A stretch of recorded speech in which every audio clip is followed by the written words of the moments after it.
గాక. ఆమేన్. కారులో పోయి కారులో వస్తా సీట్లో కూర్చొని వచ్చిన నాకే ఎంత మగడం మంకు నొప్పులు అయితే పొద్దున్న నుంచి కష్టపడి పని చేస్తామని మీకు ఎట్లా ఉంటుందో నేను ఆలోచించుకుంటున్నాను. నేను బిడ్డలారా, పరిచయం చేసేవాళ్ళు, అటు ఇటు తిరిగేవాళ్ళు, మనం పడే కష్టం మనుషుల కోసం కాదు, మనం దేవుడి కోసం పడుతున్నాం. మన ప్రయాసం దేవుడు ఎప్పుడు వ్యర్థం చేయడు. ఎవరెవరి కుటుంబాల్లో దేవుడు ఈ ప్రయాసం జ్ఞాపకం చేసుకుంటాడు. యేసయ్య కొరకు పడే కష్టాన్ని ఆయన ఎప్పుడు మర్చిపోడు. ఆయన ప్రేమ కలిగిన దేవుడు, మన దేవుడు దయ కలిగిన దేవుడు. మనుషుల కొరకు పడిన కష్టాన్ని మర్చిపోతారు, కానీ దేవుని కోసం మనం పడిన కష్టం పొరపాటును కూడా దేవుడు మర్చిపోడు. తగిన కాలం ముందు దేవుడు మనందరికీ ప్రయాసకు తగిన ఫలాన్ని ఇస్తాడు. ఆయన నామానికే మహిమ కలుగును గాక. గట్టిగా చెప్పండి హల్లెలూయా. బిడ్డలారా, ఈరోజు మనము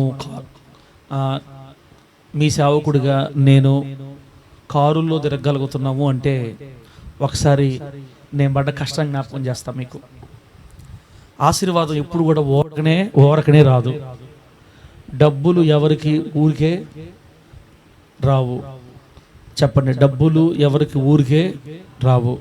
ఆశీర్వాదం కూడా ఎవరికి ఊరకనే రాదు.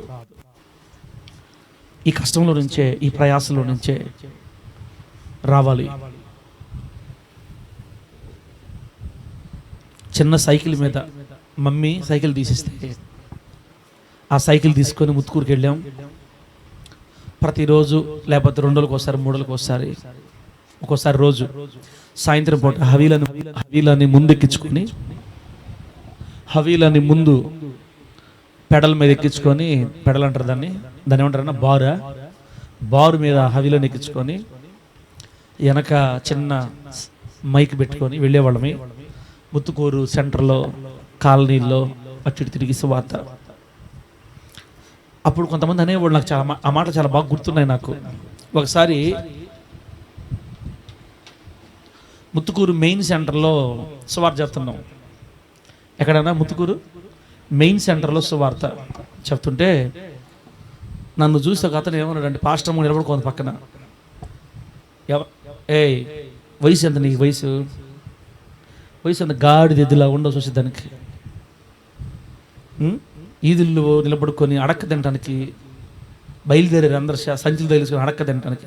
ఏదైనా పని చేసి భార్య పిల్లల్ని పోషించుకోలేవా? కాళ్ళు చేతులు బాగలేవు నీక అన్నాడు నన్ను. నాకు ఇంకా వాక్యం పెట్టిపోయిందో కానీ ఆ దెబ్బకి 4 రోజులు సువార్తకు పోలా నేను. ఇంకా పోలా, అవమానం. నన్ను ఎందుకు అడిగారు ప్రభు, నన్ను గాడి ఎద్దులు అందుకు నేను సువార్త సేవకు రాలేనింది, అందుకు నేను ఏదో పని చేసుకుంటానింది అని అలిగి నన్ను అడిగింది ఎవరు? ఆ మనిషి మీద అలగా, దేవుడి మీద అలిగా నేను. మరలా 4 రోజులకి మళ్ళీ ఎండు, ఇంట్లో అంతా ఎండుడే, ఏం లేదు. సరే పాపా తప్పదపా మనకి. మళ్ళా ఆ పిల్లలకి పాపను ఎక్కించుకొని వెళ్తూ ఉండేవాళ్ళమే. అలా ఒక 7-8 నెలలు మరి సైకిల్ మీదే చేసిన సువార్త. తర్వాత అమ్మ రిక్షా తీసిచ్చింది 10,000 పెట్టి. రిక్షా 7,000 10,000 అనుకుంటా. అది బీరువాలు తీసుకెళ్ళి ఇళ్లలో వేసే రిక్షా అనమాట. బీరువా అంగళ్ళలో నుంచి బీరువాలు ఎత్తుకెళ్ళి ఇళ్లలో దించి వచ్చే రిక్షా. మొత్తం చుట్టూ ఐరన్తో కట్టి బాగుంది. అది కొనిచ్చింది. ఇక దాన్ని తీసుకొని వచ్చి ఒక పట్ట ఏర్పాటు చేసుకొని పాస్టర్ అమ్మలు దాంట్లో ఎక్కించుకొని యాంప్లిఫైర్ బాక్స్ పెట్టుకొని దాంట్లో సువార్త. ఇంక వేరే పని లేదు. సాయంత్రం ఎప్పుడవద్దా బయట పాదామ సువార్తకి, సాయంత్రం ఎప్పుడవద్దా సువార్తకి. అసలు ఇప్పుడు ఆశ్చర్యం వేస్తుంది, ఎట్లా వెళ్ళాము ఆ రోజుల్లో, ఎట్లా వెళ్ళేవాళ్ళమి అని. ఆ కసి ఎట్లా ఉండేదంటే, కరపడలు కరెంటు తెలుసుకుందానికి జానపాలన్న కరెంటు వైర్లు. అప్పుడు 3 వైర్లు ఉండేవి, ఇప్పుడు కదా అన్నీ మిక్స్ అయిపోయి ఉన్నాయి. అప్పుడు 3 వైర్లు ఉంటాయి కదా. ఆ 3 వైర్లు కరెంటు తగిలించుకోవడానికి గెడ లైట్లు కట్టుకున్న ఒక కర్ర, ఇంకా ఎక్కువ ఫ్లెక్స్ కట్టేవాడిని. ఆ పక్క కర్ర ఈ పక్క కర్ర నాటి గడపార 2 కర్రలు గెడ లైట్ ఒక కర్ర ఇన్ని కర్రలు కట్టుకునేది నేను. ఆ రిక్షా కట్టుకునేది 4-5 గడలు కట్టుకునేది, పట్ట వేసుకునేది. డ్రమ్ కాదు, ఈ యాంప్లిఫైర్ బాక్స్ పెట్టుకోపోతే చూస్తే సేమ్ టు సేమ్ సర్కస్ వల్ల ఉండేది ఆ సామాన్ అంతా మాది. 2 కుర్చీలు వేసి వెనక కట్టేవాళ్ళు, 2 కుర్చీలు కట్టేవాళ్ళు వెనక తాడు తీసుకొని. ఈ కుర్చీలకి ఆ కర్రలకి గడలకి చూసి సర్కస్ వాళ్ళు అనేవాళ్ళు. ఒక దగ్గర పోయేలేకి సర్కస్ రే సర్కస్ కాదురా, దేవుడు సువార్త నాయన, ఏందిరా మమ్మల్ని. ఆ రోజు వాళ్ళందరూ సర్కస్ అంటుంటే సరే ఏం ఆడ ఫీల్ కాల. ఒకసారి ఆ సర్కస్ బండి సేమ్ అదే వేసుకొని మా ఊరికి పోయాం, అల్లూరికి పోయాం. ఆ అల్లూరులో మా బంధువులు ఒకతను చూశాడు, నన్ను చూసి నా ముందు మౌనంగా బయటికి వెళ్ళి మా వాళ్ళందరికీ సర్కస్ బండిలో తిరుగుతున్నాడు మనోడు, సర్కస్ బండి అని చెప్పాడు. అది నాకు తెలిసింది. మళ్ళీ ఏడువు, ఎందుకు ప్రభు సర్కస్ సౌండ్ చేసేసారు ప్రభు నన్ను, నేను నీ సేవ చేస్తుంటే సర్కస్ సౌండ్ అంటున్నారయ్యా. బయట వాళ్ళు అంటే నాకు బాధ కలగాల, బంధువులు అంటే నాకు బాధ వచ్చింది. నవ్వుకునేవాళ్ళు, అపహాస్యం చేసేవాళ్ళు. అలాగా బిడ్డలారా ఒక 2.5 సంవత్సరం 3 సంవత్సరాల సేవ జరిగింది. ఆ తర్వాత మళ్ళీ డాడీ ఒకసారి పాత బైక్ ఇచ్చాడు. ఇక దాని మీద జరిగింది. ఆ తర్వాత కొంతకాలానికి ఏం జరిగింది, స్కూటర్ని రిక్షాని యాడ్ చేసేసి స్కూటర్ రిక్షా కొంతకాలం చేసాము. ఇక అక్కడి నుంచి దేవుడు మా బాధ చూసి ఒకరోజు ఏం జరిగిందంటే, ముత్తుకూరులో మందిరం ప్రార్థన అయిపోయిన తర్వాత ఒక అక్క బంగారు వస్తువులు తీసుకొని వచ్చి ఒక చిన్న కవర్లో పెట్టుకొని వచ్చి మందిరంలో బలిపీఠం దగ్గర నుంచి ప్రార్థన చేయమనింది. ఏందక్క అయ్యన్న, ప్రార్థన చేయండి సార్ చెప్తాననింది. నేను ఇంకా ఏందో అంటే కవర్లో చుట్టిస్తే ఏమనుకుంటాం మనము, ఏదన్నా ప్రార్థన చేయించుకోబోతున్నారేమో, మాత్రలో ట్యాబ్లెట్లో ఏమైనా ప్రార్థన చేయించుకోబోతున్నారేమోనని నేను ఆ కవర్ పట్టుకొని ప్రార్థన చేసి మళ్ళీ అక్కడికి పోతుంటే, మాకు కాదు సార్ మీకే సార్ అది అనింది. ట్యాబ్లెట్లు ఎన్ని నాకెందుకు నాయన, నేనేం అడిగాను ట్యాబ్లెట్లు. ఏందక్క టెన్షన్ చెప్పక్క నువ్వు అంటే, సరే ఇట్లా దేవునితో మేము తీర్మానం చేసుకున్నాము, మా వస్తువులు దేవుడికి ఇచ్చేయాలని, బంగారు వస్తువులు సార్ అని. నాకు గుండె పగిలిపోయింది. ఏది ప్రభు, ఈ సేవలో బంగారు వస్తువులు కూడా ఇచ్చేవాళ్ళు ఉన్నారా అని. ఆ తర్వాత మాట్లాడుకున్నాం, పాస్టర్ని మాట్లాడుకొని, ఇక ఈ రిక్షాతో మనం వేగలేం, అయిపోయింది, ముసులుది అయిపోయింది రిక్షా, ఒక ఆటో కొనుక్కుందామని ఆడపోయి వస్తువులు అమ్మితే 44,000 వస్తే 44,000 వచ్చింది. ఆ 40,000 పెట్టి ఆటో సెకండ్ హ్యాండ్ పాత డక్కు ఆటో ఒకటి కొన్నాం. ఎవరైనా తెలిసిన వాళ్ళు తీసుకపోతే మంచిది తీసిస్తారు అని తొందర. వాళ్ళన్నీ నాకు మంచిగా బాగున్నాయని చెప్పి మా జాను పొలన్న మోసం చేశాడు, నన్ను కూడా మోసం చేశారు. పాత డకోటా బండి అనా కొన్నామే కానీ మనశ్శాంతే, గుండెల్లో నుంచి కారుతాము రక్తం. దానికి ఎప్పుడు ఆ ఇంజినాలు కారటమే కారటం. ఎన్ని ఇంజినాయిల్ డబ్బాలు పోసిన తాకతానే ఉంది. 2 సార్లు బోరు చేపించాం, నా వల్లగా అయిపోయింది, నా ఆయుష్ తరిగిపోయింది ఇంకా. కానీ దేవుడు ఆ ఆటోలో 2 సంవత్సరాలు సేవ చేయించాడు. దేవుడి స్తోత్రం కలుగును గాక. ఎన్ని సంవత్సరాలు? 2 సంవత్సరాలు ఆటోలోనే పరిచయం జరిగింది.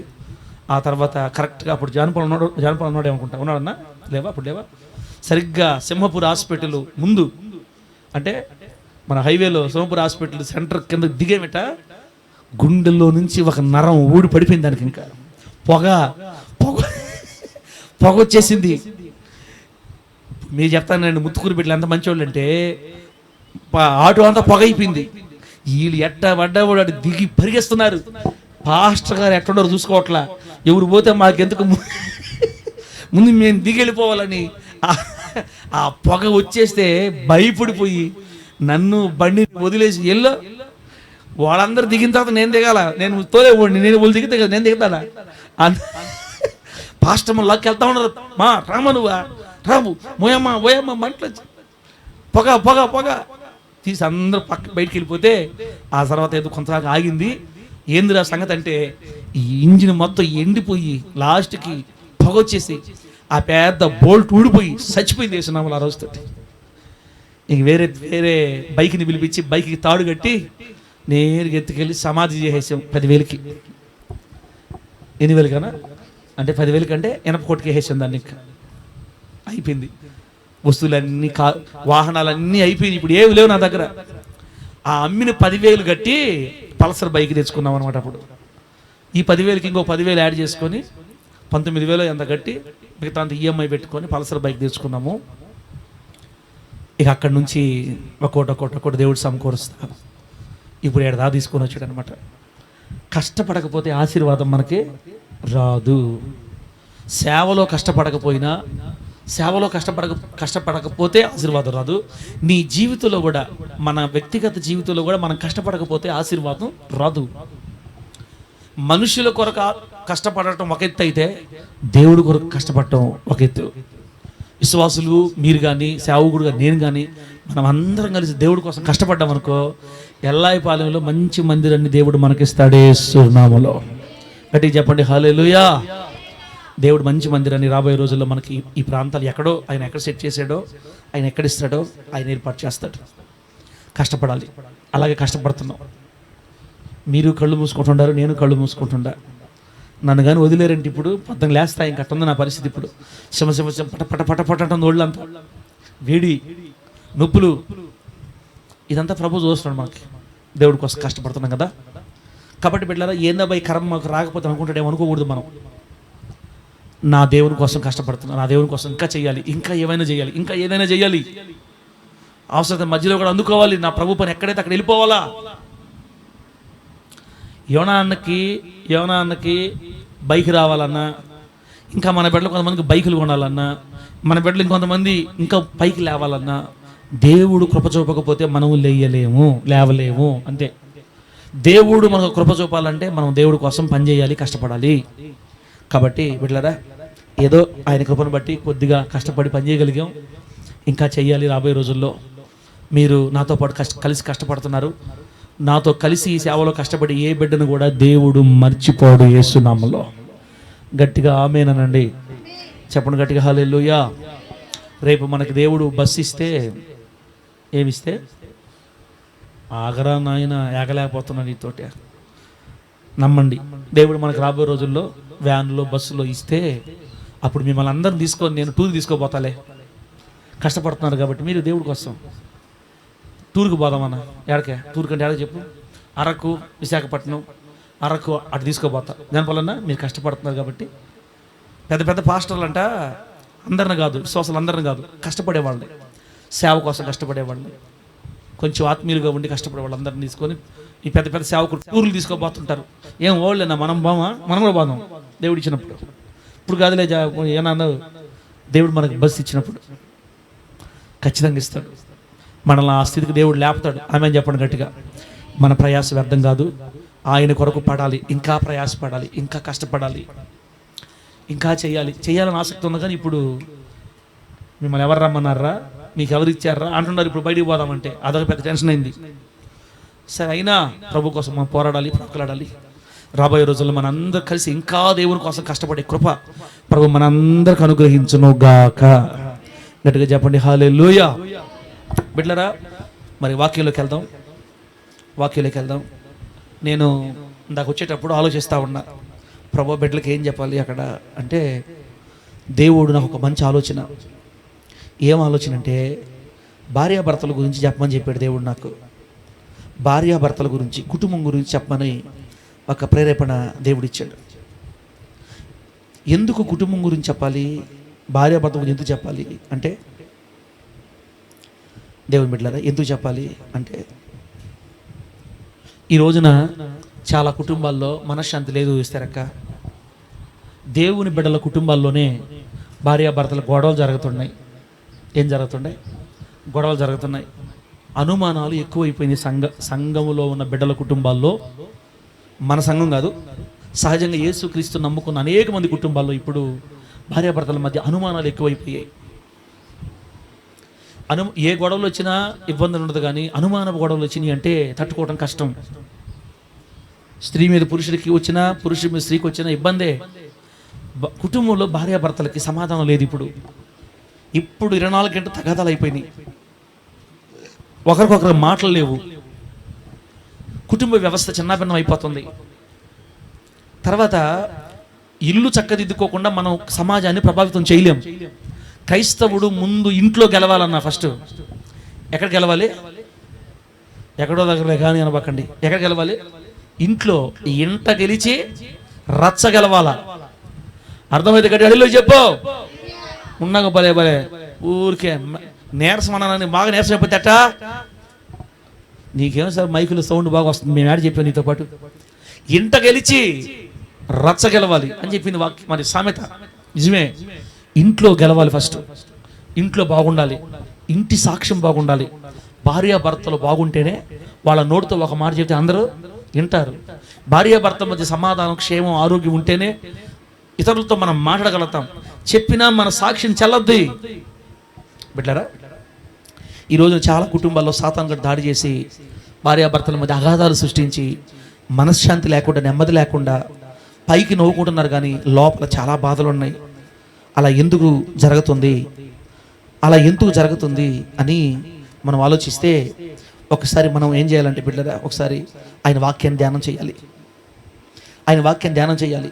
దేవుడు భార్యాభర్తల గురించి బైబిల్లో ఏం చెప్పాడు? దేవుడు ఉండమన్నట్టు మనం ఉండాలి. అక్క, దేవుడు ఉండమన్నట్టు మనము ఉండాలి. భార్యను ఎలా ఉండమన్నాడో భార్య ఉండాలి, భర్తను ఎలా ఉండమన్నాడో భర్త ఉండాలి. అప్పుడే దేవుడు చెప్పిన నియమం మన కుటుంబాలు నెరవేరుతుంది. కాబట్టి ఒక్కసారి ఈ ఎల్లాయపాలెం ప్రత్యేక కూటంలో మన జీవితాల గురించి, మన కుటుంబాల గురించి, భార్యాభర్తల వ్యవస్థ గురించి, మన ఇంట్లో భార్యాభర్తలుగా మీరు ఎలా ఉన్నారో, మేము ఎలా ఉన్నామో, మనం ఎలా ఉన్నామో అందరం ఒక్కసారి రివైజ్ చేసుకుందాం. బైబిల్ భార్యాభర్తల గురించి ఏం చెప్పింది, కుటుంబ వ్యవస్థని దేవుడు ఎలా కాపాడుకోమన్నాడు అని ఒకసారి మనం బైబిల్లో కొన్ని వచనాలు చదువుదాము. ఒక్కొక్కటి మాట్లాడుకుంటూ వెళ్దాం. ప్రభు నామానికి మహిమ కలుగును గాక. ఒకసారి సామెతల గ్రంథం 18వ అధ్యాయం 22వ వచనాన్ని చదువుకుందాం. సామెతల గ్రంథం 18వ అధ్యాయం 22వ వాక్యంలో ఏం రాయబడిందంటే, భార్య దొరికిన వానికి మేలు దొరికెను, అట్టివాడు యెహోవా వలన అనుగ్రహము పొందినవాడు అని రాయబడింది. భార్య దొరికిన వానికి మేలు దొరికింది, అట్టివాడు యెహోవా వలన అనుగ్రహం పొందినవాడు అని. ఒక వ్యక్తికి భార్య అనుగ్రహించబడితే ఆ వ్యక్తికి దేవుడు మేలు అనుగ్రహించాడు అని చెప్తుంది వాక్యం. ఒక వ్యక్తికి లేదా ఒక కుటుంబంలో పురుషుడికి ఒక వ్యక్తికి దేవుడు చేసే మేలు ఏంటంటే భార్యని ఇవ్వడం. భార్య దొరికితే మేలు దొరికినట్టు అర్థం. అంటే ఈ భార్యాభర్తల వ్యవస్థని దేవుడు మేలు కోసం చేశాడా, కీడు కోసం చేశాడా? చెప్పండి మర్యాదగా. భార్యాభర్తల వ్యవస్థని దేవుడు మేలు కోసం చేశాడా, కీడు కోసం చేశాడా? డేవిడ్ వింటున్నావా? చెప్పు డేవిడ్, మేలు కోసం చేశాడా, కీడు కోసం చేశాడా? మేలు. అంటే భార్య దొరికితే మేలు దొరికినట్టు. ఒక పాస్టర్ గారు అన్నారు, భార్య దొరికిన వానికి తేలు దొరికేను అని. ఏందన్నా ఏం దొరికిందట? తేలు. అంటే భార్య తేలులాగా అయిపోయిందని అర్థం. తేలు లాంటి భార్యలు ఉంటారా? ఏమో ఉండొచ్చేమో. ఎందుకు లేరు? బాగానే ఉన్నారు. ఏనా ఏమన్నా చెప్తున్నాడు, భలే ఓపుతున్నాడు. నిజమే, కొందరు భార్యలు తేలు వలె ప్రవర్తించుదురు. తేలు వంటి భార్యలు మీకు తెలియనా?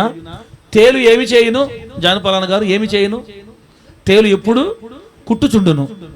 అంతే కదా. తేలు కుట్టినప్పుడు ఏమి కలుగును? బహుభయంకరమైన నొప్పి. అనగా దీని అర్థం ఏమిటి? భార్య ఎప్పుడు భర్తలను కుట్టుతూ బాధ కలిగించుచూ ఉందరు.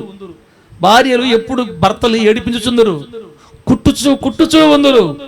భార్యలు ఎప్పుడు భర్తల్ని రాశి రంపాన పెట్టుచూ ఉందరు. ఇటువంటి భార్యలని బైబిల్ చెప్పిందంటే భార్య దొరికిన వారికి తేలు దొరికింది అని రాయబడి ఉన్నది బైబిల్లో. కాబట్టి నా ప్రియమైన కుమార్తెల్లారా, మీరు తేలులా, మీరు మేలులా ఒక్కసారి ఆలోచించుకోనమని ప్రభు సన్నిధిలో మీకు తెలియజేస్తున్నాను. కూతుర్లు చిన్న వయసులో ఉండే యవనస్తులు కూతుర్లు ఉన్నారు, ఆడ పెద్దోళ్ళు ఉన్నారు.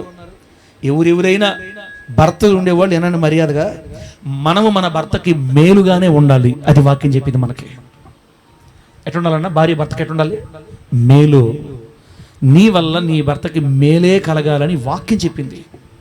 ఒకసారి ఆలోచించుకున్నాక మీరు భర్తకి మేలుగా ఉన్నారా, కీడుగా ఉన్నారా? భర్త గుట్టు తీసుకెళ్ళి ఊర్లో మనం చెప్తున్నాం అనుకోండి, భర్త గుట్టు తీసుకెళ్ళి తల్లిదండ్రులు చెప్తున్నాం అనుకోండి, భర్త గుట్టు తీసుకెళ్ళి భర్త యొక్క బంధువులకు చెప్తున్నాం అనుకోండి, భర్త గుట్టు తీసుకెళ్ళి మన పుట్టింటోళ్ళతో చెప్తున్నాం అనుకోండి, ఇక ఆ భర్తకి నువ్వు తేలు లాంటి దానివా, నువ్వు మేలుకరమైన దానివా అర్థం చేసుకోవాలా. ఎందుకు ఈరోజు నా కుటుంబాల్లో మనశ్శాంతి లేదు, ఎప్పుడు తగాదాలు? ఎందుకంటే బిడ్డలారా, వాక్యం సెలవిస్తున్న మాట, భార్య భర్తకి మేలు. సామెత గ్రంథం 31 అధ్యాయం ఏముంటదంటే, ఆమె తన భర్తకి మేలే తప్ప కీడేమీ చేయదు అని రాయబడింది. తలే భార్య భర్తకి మేలు చేయాలా, కీడు చేయాలా? ఏ కుటుంబంలో అయితే భార్య భర్తకి మేలు చేస్తుందో ఆ కుటుంబం బిడ్డలారా సంతోషం ఉంటుంది, ఆరోగ్యంగా ఉంటుంది, ఆహ్లాదంగా ఉంటుంది, ఆశీర్వాదంగా ఉంటుంది. అందుకే దేవుని వాక్యం చెప్పింది, భార్య దొరికిన వానికి మేలు దొరికింది. నిజంగా భార్య మేలు గనక అయితే ఆ వ్యక్తి యెహోవా వలన అనుగ్రహం పొందినవాడు. దేవుని అనుగ్రహము పొందిన వాళ్ళకి మేలుకరమైన భార్య దొరుకుతుందంట. యెహోవా అనుగ్రహం పొందిన వాళ్ళకి మాత్రమే మేలుకరమైన భార్య. బిడ్డలారా, అట్లాగని భర్త పుట్టిన కాడి నుంచే ఆడపిల్లలు మేలుకరమైన ఆడపిల్లలు, కీడుకరమైన ఆడపిల్లలు ఏమండరు. తేళ్ళు వంటి ఆడపిల్లలు, మంచి ఆడపిల్లలు ఏమండరు. అందరూ ఒకటే. వాక్యానుసారంగా బ్రతకడానికి తాము సన్నద్ధం చేసుకుంటే వాళ్ళు మేలుకరమైన భార్యలుగా మారతారు. ఒకవేళ దేవుని మాటలు పట్టించుకోకుండా ఇవన్నీ మన వల్ల కాదు అనుకుంటే తేలులాగా మారిపోతారు. కాబట్టి పుట్టడమే మంచోళ్ళుగా పుట్టి, కొంతమంది పుట్ట చెడ్డోళ్ళు అట్టే ఉండదు, అందరూ ఒకే రకంగా ఉంటారు. తమ జీవితాన్ని చక్కపరుచుకొని జాగ్రత్తగా కాపాడుకున్న ఆడపిల్లలు మేలుకరంగా మారితే, దేవుని వాక్యాన్ని విలువ ఇవ్వకుండా తమ ఇష్టానుసారంగా బతికే ఆడపిల్లలు తేలులాగా మారిపోతారు. ఫస్ట్ ప్రశ్న, ఓ కుమార్తె, నువ్వు నీ భర్తకి మేలుకరంగా ఉన్నవా, కీడుగా ఉన్నవా? భార్యాభర్తల కుటుంబాల్లో ఈరోజు కుటుంబ వ్యవస్థ ఈ రోజున చాలా భయంకరం అయిపోయింది. అసలు భర్త ఈ పక్క చూస్తుంటే భార్య ఆ పక్క చూస్తుంటుంది, ఇద్దరు తెరో పక్క చూస్తుంటారన్న. ఏందో పాపం, ఒకరొకరు మాటలు ఉండవు, పిల్లలు కూడా ఏడుస్తూ ఉంటారు తల్లిదండ్రుల వల్ల. ఏంది, మా నాన్న వాళ్ళు ఎప్పుడు తిట్టుకుంటూ ఉంటారు, మా నాన్న మా అమ్మ ఎప్పుడు తగదాలే, మనశ్శాంతి ఉండదు, వీళ్ళ వల్ల నేను బతకలేకపోతున్నాను, అసలు పిల్లలు దెబ్బతినిపోతారు. ఎందుకు ఇలా అవుతుందంటే భార్య మేలవ్వాలి. అట్లాగని భార్య ఒక్కటే కాదు బిడ్డలారా, భర్త కూడా భార్యకి జాగ్రత్తగా ప్రవర్తించాలి. భర్త కూడా భార్యని అర్థం చేసుకోవాలి. భర్త కూడా భార్యకి విలువ ఇవ్వాలి. భర్త గురించి మళ్ళీ ఖచ్చితంగా మాట్లాడతాం బిడ్డలారా. ముందు భార్య గురించి చూద్దాం. తర్వాత రెండో పాయింట్, సామెత గ్రంథం 19వ అధ్యాయం 13వ వచనం. నంబర్ 1 పాయింట్ ఏం రాసుకోవాలంటే, మీరు భార్య భర్తకి మేలుకరంగా ఉండాలి అని రాసుకోండి. ఫస్ట్ పాయింట్, భార్య భర్తకి మేలు చేయనిదై మేలుకరంగా ఉండాలి. రెండోది, సామెత గ్రంథం 19వ అధ్యాయం 13వ వచనంలో, సామెత గ్రంథం 19వ అధ్యాయం 13వ వచనంలో ఏముందంటే, భార్య తోడి పోరు ఎడతెగక పడుచుండు బిందువులతో సమానం. భార్య తోడి పోరు ఎడతెగక పడుచుండు బిందువులతో సమానం. ఉండారా? ఉంటే అల్లులు చెప్పండి. సాల్యవేనారా? ఒకసారి అందరూ అల్లులు అనండి. అంటే రాసుకోవడంలో మీరు బిజీగా ఉన్నారా? సరే, పర్లేదు, రాసుకోండి. రెండో పాయింట్, భార్యకు ఉండే ఒక లక్ష్యం ఇది మంచి లక్షణం కాదన్నా, అన్నా కాదా, అమ్మల్లారా, ఓ అమ్మల్లారా ఏనండి. భార్యలకు ఉండే ఒక లక్షణం, దుర్లక్షణం ఏంటంటే, ఒక్కసారి కనుక భార్య భర్తతో తగు స్టార్ట్ చేసిందంటే భార్య భర్తతో చిన్న తగు పెట్టుకుందంటే ఆ భార్య మెంటాలిటీ ఎలా ఉంటుందో రాయబడింది బైబిల్లో. భార్యతో పోరంట ఎడతెగక పడుచుండు బిందువులతో సమానం. ఎడతెగక పడుచుండు బిందువులు అంటే వర్షం వస్తూ ఉంది, ఆ వర్షం ఈ రేకుల మీద కారుతా ఉంది. ఎప్పుడు దాకా కారుతుందన్నా? ఎప్పుడు దాకా కారుతాయి నీళ్లు? వర్షము ఆగిపోయిందాకా. ఈ వర్షం అయినా ఆగిపోద్దేమో కానీ భార్య నోరు మాత్రం ఆగదు అని బైబిల్ చెప్పిందాక. ఓ వరకు గెలుక్కుంటా ఉంటుంది ఇంకా భార్య. నేను చెప్పాను కదా ఇందాక, తేలు గుచ్చడమే. ఇంకా ఒకసారి అరుచుకున్నారు, ఇంకంతే, వదిలి మళ్ళీ ఆనందం దగ్గర మళ్ళీ రేపద్ది. భార్యతో తగాదగాని స్టార్ట్ అయితే భార్య ఓరక దానికి గెలకతా ఉంటుందంట. ఇది ఆడపిల్లలకు ఉండే గుణం అంట. ఓ అమ్మలారా, హోలీ జడ్జి మినిస్ట్రీస్ కూతురులారా, విశ్వాస స్త్రీలారా, దేవుని బిడ్డలారా, మీరు మీ భర్తలతో తగులు పెట్టుకున్నప్పుడు ఒకేసారి కానీ చేస్తున్నారా? మళ్ళా మళ్ళా మళ్ళా మళ్ళా గోకతా ఉన్నారా? ఈసారి అంతే, ఎప్పుడు మనకే చెప్తాడు. అసలు వాళ్ళకి ఏం చెప్పడు. పొద్దున్న లేస్తే మనల్ని తిట్టడం సరిపోద్ది. ఆడపక్కల్ని అన్నీ మనకి చెప్పడమే. వాళ్ళకి ఏం చెప్పడు.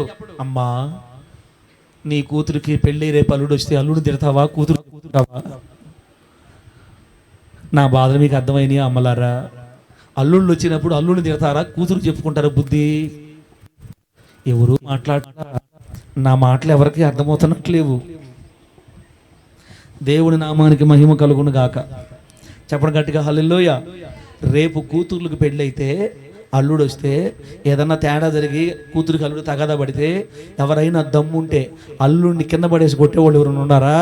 లేకపోతే కూతురికి దండాలు పెట్టి కాళ్ళు కొట్టుకొని దండాలు పెడతా అమ్మాయి, అల్లుడు గారిని కొంచెం బాగా చూసుకోమ్మాయి అంటారా? కొట్టండి అందరూ అల్లుడిని, ఏయినవాడిని కింద పడి కొట్టండి అని ఎవరైనా అంటారన్నా? అల్లుడు చెప్పుకోలేరు. ఏమైనా చెప్పుకుంటే ఎవరు చెప్పుకోవాలి? కూతురు చెప్పుకోవాలి. అందుకే నేను మీకు కూతురు చెప్పుకుంటున్నా ఇప్పుడు. ఏనాన్న మర్యాదగా.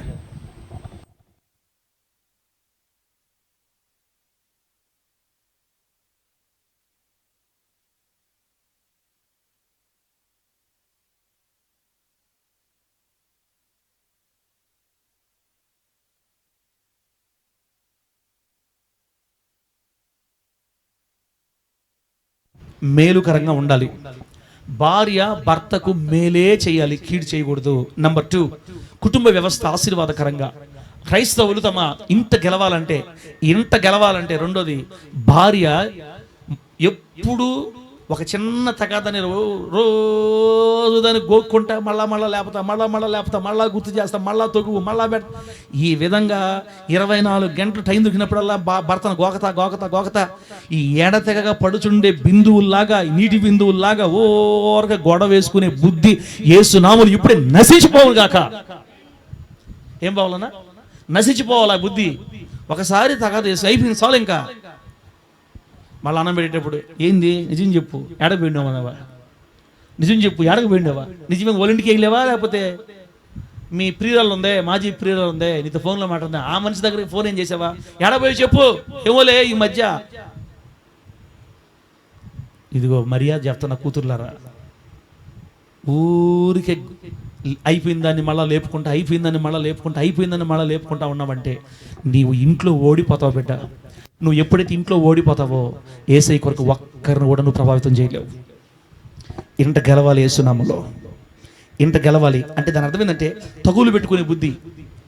ఏదో తగులు పడతాయి ఖచ్చితంగా, చిన్నదో పెద్దో, అప్పుడు అలుసుకుంటా ఉంటారు. ఓకే, ఇది చిన్నవి అట్టని ఊరికే భార్యతో పోరు అంటే భార్యతో తగువులు ఎప్పుడు మంచు మెడతగ పడే బిందువులతోటి సమానము అని చెప్తున్నాడు మరి దైవజనుడైన సొలొమోను గారు. 2 పాయింట్లు అయిపోయినాయి. 1, భార్య భర్తకి మేలే చేయాలి. 2, భార్య తగువుల్ని సాగదీయకూడదు. ఏదైనా చిన్న విషయం జరిగితే, ఇబ్బంది జరిగితే ఓకే దాన్ని లాక్కూడదు. మళ్ళా ఒకసారి మాట్లాడి అయిపోయి వదిలేనకంతే ఇక మరలా దాన్ని ఎత్తకూడదు. అప్పుడు భార్యాభర్త మధ్య సమాధానం ఉంటుంది. అప్పుడు మరలా ఐక్యంగా వెళ్తారు ముందుకి. అంతేగాని ఓరకే లాగకూడదని ఇందు మూలంగా కూతుర్లకి తెలియజేయడం అయినది. దేవుడి నామానికి మహిమ కలుగును గాక. గట్టి చెప్పండి హల్లెలూయా. ఒకసారి 19వ అధ్యాయం 14 వచ్చిన కింద అక్కడే సామెతలు 19:14 ఏముందంటే, సుబుద్ధి గల భార్య యెహోవా యొక్క దానం. సుబుద్ధి కలిగిన భార్య యెహోవా యొక్క దానం. అబ్బా, ఎంత మంచి మాట. బుద్ధి కలిగిన భార్య, మంచి బుద్ధి కలిగిన భార్య అంట యెహోవా ఇచ్చే గిఫ్ట్, బహుమతి. ఇస్తారక్క సుబుద్ధి కలిగిన స్త్రీ అనుకో, యోనా అన్నకి దేవుడు దానం ఇచ్చినట్టు లెక్క. ఇస్తారక్కని సుసన్నమ్మ సుబుద్ధి కలిగిన భార్య అనుకో, దేవుడు జానుపాలన్నకి ఇచ్చిన గిఫ్ట్, బహుమతి, దానం. దేవసేనమ్మ సుబుద్ధి కలిగిన భార్య అనుకో, డేవిడ్కి దేవుడు ఇచ్చిన బహుమానం, గిఫ్ట్, దానం. మీరు సుబుద్ధి కలిగి ఉండారా లేకపోతే కూతురులారా?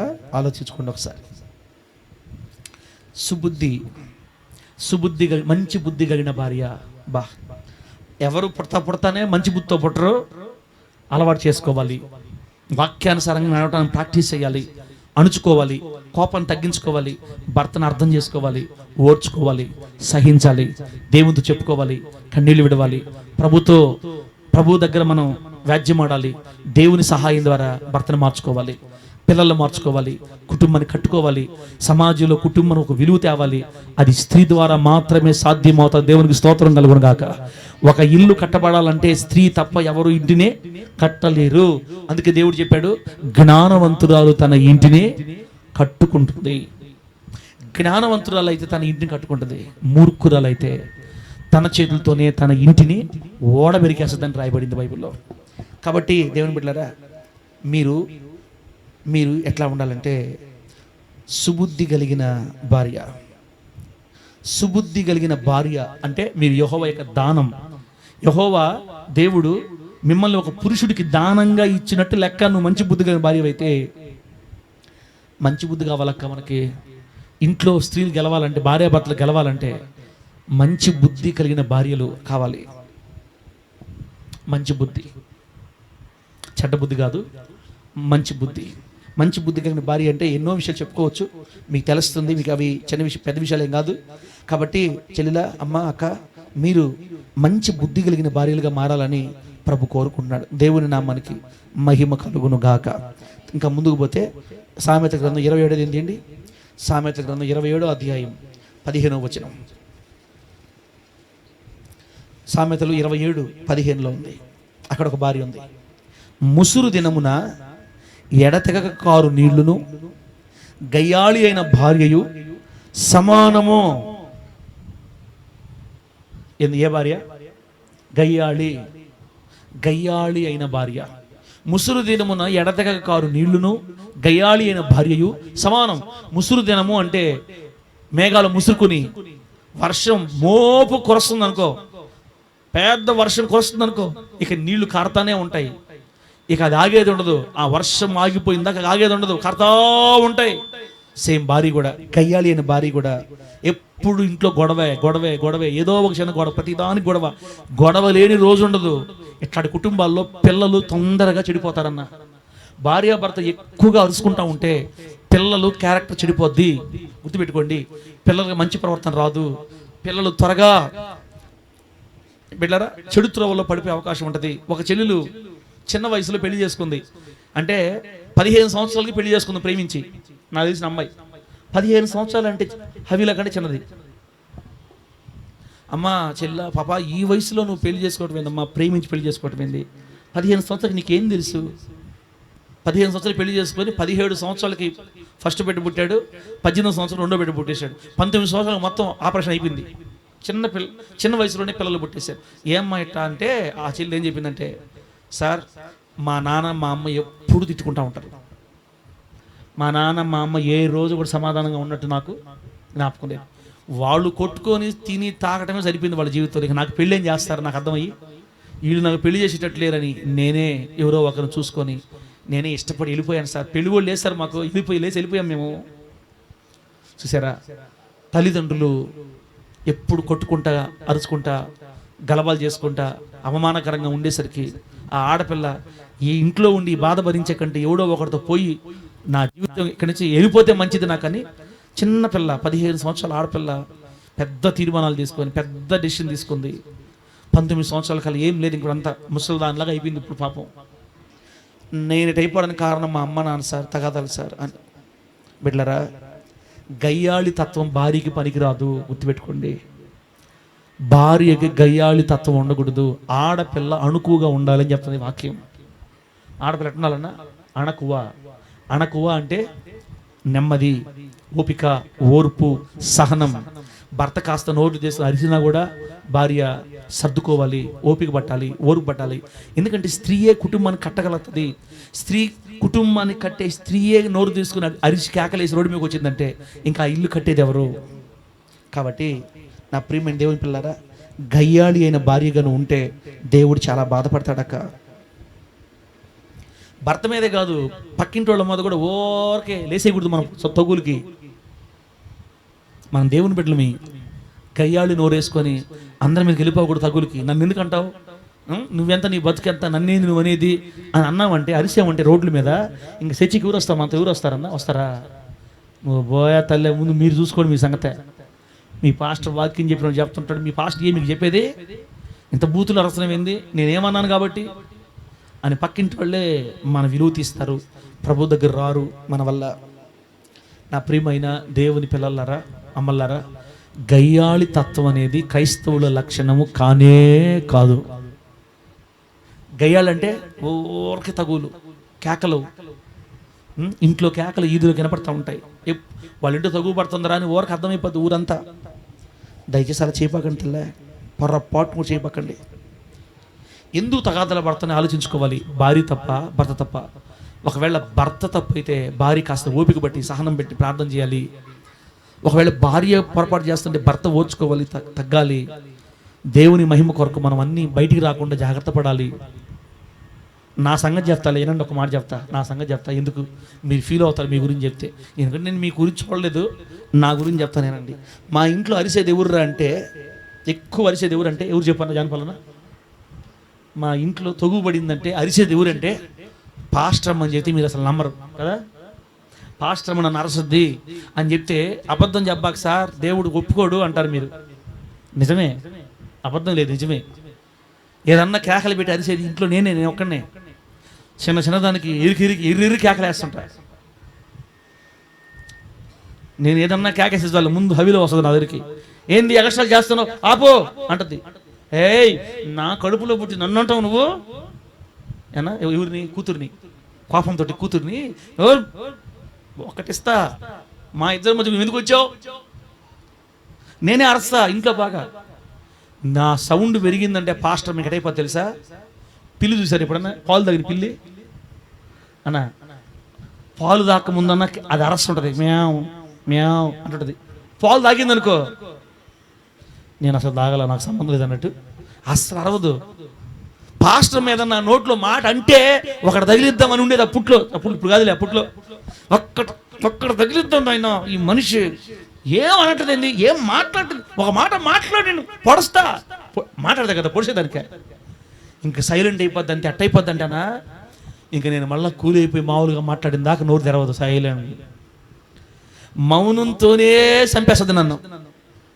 ఏమైనా అరిస్తే మనకు సందొరకద్ది, బకీ రెండు ఇచ్చేస్తాం, మాట్లాడలా.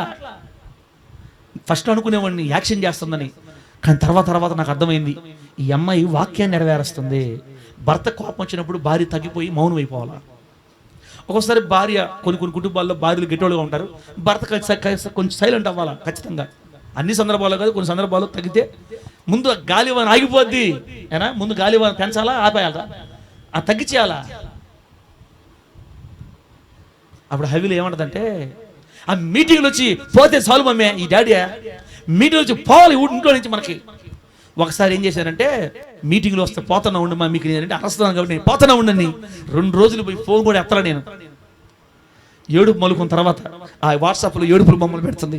డాడీ నువ్వు మాట్లాడకపోతే డాడీ, నువ్వు డాడీ. అమ్మ అంత ప్రేమ ఉన్నప్పుడు ఎందుకు అమ్మ అన్నట్టు అన్నావు నువ్వు? అంత ప్రేమ డాడీ మీద, అంత ప్రేమ ఉన్నప్పుడు, అంత ఏడుపులు ఉన్నప్పుడు మళ్ళీ పో మీటింగ్లు పో, వెళ్ళు అరస్తా ఉన్నావు ఎందుకన్నావు?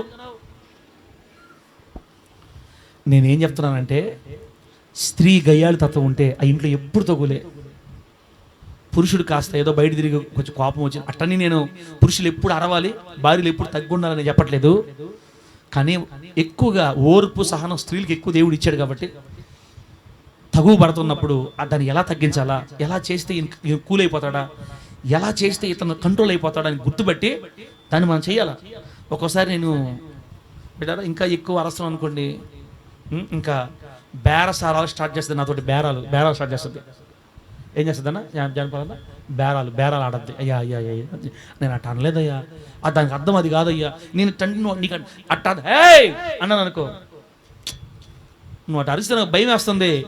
నువ్వు ఏంది నేను అటు అనలా, అస్సలు నాకు తెలియదు నాయన, నిన్నెందుకు నేను అట్ట అంటాను. ఈ మాటలన్నీ అంటున్నప్పుడు 180 ఉన్న కోపం డిగ్రీ దిగిపోద్దనా? ఇంత మంచి భార్యని నేను ఎందుకు అరుస్తున్నాను నాయన? ఏంది తెలీదా? తెలియకుండానే నేను తరిచేస్తున్నానా? అసలు ఆ అమ్మాయికి తెలియకుండానే ఆ మాట అనిందని నేను అయ్యో ఇక కోపం మెట్టిపోయిద్దో, ఇంక కోపం మెట్టిపోద్దో, ప్రేమ వచ్చేస్తుంది అమ్మాయి. అప్పుడు నేనే వెళ్తా, నేనే వెళ్ళి ఇది కూడా చెప్పుకోవల్లే, సారీ అమ్మాయి అరిచేసానమ్మా నిన్ను, ఇంకెప్పుడు అరవనులే అమ్మాయి, అయినా ఏందమ్మాయి నువ్వు ఇంత ఇంత నోరు మాట్లాడవేంది నువ్వు అసలు? చూసారా, పాస్ట్ మా టైంలో ఒక్క మాటగా అరిసిందా రణరంగం, ఇంట్లో అయినా రణరంగమే. ఆడపిల్ల నోరు తెరిస్తే ఎంత ఎంత తగాదలు జరగదు చూడండి. అది దేవుడు మీకు ఇచ్చాడు ఆ కృపని. కాబట్టి కుటుంబాలు ఎప్పుడైనా తగాదాలు పడ్డప్పుడు భర్తలు అరుస్తుంటే కాస్త బట్టి అవసరమైతే బేరాలు ఆడండి. ఏం చేద్దాం, బేరాలు ఆడాలా? అయ్యా నేను అటు అనలేదయ్యా, అయ్యా అది వల్ల కాదయ్యా, అట్టంటే ఏంది నీళ్లు పోసి ఆరిపేసినట్టు కోపాన్ని, కోపతాపాలు చిన్న చిన్న వస్తాయి ఎవరి మధ్యలో అయినా. మనం కూడా ఏంది నీదే, ఏంది నువ్వు అడవాలా, అయితే ఎవరు చెప్పారు ఇక చూద్దాంపా అడగదాంపా, ఇంకేముంది టపే అని సౌండ్లు వస్తుంటాయి. ఇంకా సౌండ్లు పెరుగుతాయి. అంతే కదన్నా, ఏంది నువ్వేందని, ఇది నీకు తెలుసా, నువ్వు చెప్పావా, అవునా, ఎవడాడు నీకే చెప్పేది, నువ్వే నేది అని ఎత్తిరేస్తుంది అనుకో. ఇక ఒకరికొకరు పడుతున్నారు అనుకో, ఇంకా కొత్త కొత్త సౌండ్లు, ఇంకా ఆ తర్వాత చుట్టుపక్కల ఉండేవాడు అదిగోరా, అదిగో దేవుడి బిడ్డలు, అదిగోయ్యా అదిగో దేవుడి బిడ్డలు. మనం ఏమి చేసినా బయట వాళ్ళు ఎప్పుడెప్పుడా కనిపెట్టుకుంటారు మన మీద, దేవుని బిడ్డల మీద. కాబట్టి ఇందు మూలంగా తెలియజేయనది ఏమనగా, ఆడపిల్లలైన కూతుర్లైన వాళ్ళు గయ్యాళితత్వమును మాని దేవుని కొరకు మీరు ఓర్పుని మీరు సహనాన్ని అలవరుచుకోవాలని దేవుని పేరట మీకు తెలియజేస్తున్నాను. దేవునికి స్తోత్రం కలుగును గాక. గట్టిగా చెప్పండి హల్లెలూయా. ఇప్పుడు వచ్చి ఆడపిల్లలు ఏమంటున్నారంటే, ఇప్పుడు మన పిల్లలు ఏమంటారు తెలుసా? ఏంది వాడికి నేను ఈయనేదే, వాడి ఏంది వాడేంది ఇప్పుడే పెళ్లి కాకముందే వాడు, ఏందమ్మా ఇటు అయిపోతున్నారు మీరు, పెళ్లి కాకముందే వాడు అంటే రేపు ఎట్ట దిగనా ఆ సౌండ్లు వస్తాయా? రేపేమన్నా వచ్చినా కూడా వస్తాయి. రాని మేము కూడా చిన్న కేసు పెడతాం. అబ్బో కేసులు పెట్టుకొని కాఫరాలు చేయడానికైనా కేసులు పెట్టుకొని చేసుకోవడానికి. అమ్మలారా, ఏ ఇంట్లో ఆడపిల్ల అణుకోగలిగి ఉంటుందో, సహనం కలిగి ఉంటుందో, ఓర్పు కలిగి ఉంటుందో ఆ ఇంట్లో అసలు తగాదాలు రానే వేసునాములో వచ్చినా ఎక్కడెక్కడ ఆరిపోతాయి అంతే. దేవుని స్తోత్రం కలుగును గాక. గట్టిగా చెప్పండి హల్లెలూయా. అసలు రావక్క, అసలు రావు, వచ్చినా కూడా ఆరిపోతాయి, ఎక్కడెక్కడ ఆరిపోతాయి. భర్త కోపాన్ని ఎలా చల్లార్చాలా భార్యకి తెలిసి ఉంటుంది బాగా. మామూలుగానే భార్యకి తెలుస్తుంది భర్త కోపాన్ని ఎలా చల్లార్చాలా, కాపురం చేసే భార్యకి తెలుసు. కాబట్టి భర్తని ఇంకా కోపం తెప్పించి ఇబ్బంది పెట్టి గయ్యాళి భార్యలాగా ఉండి కొట్టుకుంటా, తన్నుకుంటా, అరుచుకుంటా, అవసరమైతే కోపం దగ్గర 4 బూతులు మాట్లాడుతూ ఉంటారంటే ఊర్లో నుంచి ఒక్కరు కూడా ప్రభు దగ్గర రారని గుర్తుపెట్టుకోండి. మనం జాగ్రత్తలు పెట్టరా. ఫస్ట్ ఏం చెప్పాను, భార్య భర్తకు మేలే చేయాలి. రెండోది చెప్పాను, అసలు భార్య తగులాడే బుద్ధి ప్రతి చిన్నదానికి. అంటే ఊరకే ఒక్కసారి తగాద పడితే మౌనం అయిపోవాలి, మళ్ళీ దాన్ని లాగి లాగి లాగి ఊరికూరికే గుర్తు చేసి ఊరికూరికే లాగి మళ్ళా తగులు రేపుకుంటా అట్లా ఉండకూడదు. మూడోది, భార్యలో గయ్యాళితనం ఉండకూడదు. ఆడపిల్లలో స్త్రీలో గయ్యాళితనం ఉండకూడదు, అది దేవుని చిత్తం కాదు అని వాక్యం సెలవిస్తుంది. లాస్ట్ మాట చూడండి బిడ్డలారా, సామెత గ్రంథం 31:10 వచనంలో, సామెతలు 31:10 ఏమో తెలుసా? గుణవతి అయిన భార్య దొరుకుట అరుదు, అటిది ముత్యము కంటే అమూల్యమైనది. దేవునికి స్తోత్రం కలుగును గాక. గట్టిగా చెప్పండి హల్లెలూయా. ఏంది ఎవరు? గుణవతి అయిన భార్య దొరుకుట అరుదు, అట్టి ముత్యము కంటే అమూల్యమైనది. నిజం చెప్పాలంటే ముత్యం లాంటి భార్యలు దొరకడం అరుదుగా ఉందని వాక్యం సెలవిస్తూ ఉంది. ఎందుకంటే ఈరోజు వాక్యం చెప్పాడక్క, వాక్యం విన్నావక్క, ఇస్తారక్క నువ్వు. రేపు ఏమన్నా ఏదో అరిసండి నిన్ను, ఇంత దేవుడు బాగా చెప్పిన తర్వాత కూడా మళ్ళీ నువ్వు చూసుకుందాం ఏందే ఎరగన పడుతుంది కంటికి, కొడతా రా, అప్పుడేముంది టపాల్ ఏనా అంతే అయ్యే కదా. ఇంత వాక్యం చెప్పిన తర్వాత కూడా మళ్ళా పోయి చూసుకుందాం అంటే ఏం చేయాలి? గుణవతి అనాలా? గుణవతి అంటే గుణములు కలిగిన స్త్రీ అని, గుణములు ధరించిన స్త్రీ, సత్గుణములు, వాక్యానుసారమైన గుణాలు ధరించాలి స్త్రీ. కొంతమంది అంటారు, సార్ మీరు ఎంత అన్యాయస్తులండి, మీరు అన్ని మమ్మల్ని తగ్గించుకోమంటారు ఏంది? ఆడపిల్లలే తగ్గించుకోవాలా అంటే మేము పుట్టిందే తగ్గించుకోవడానికా?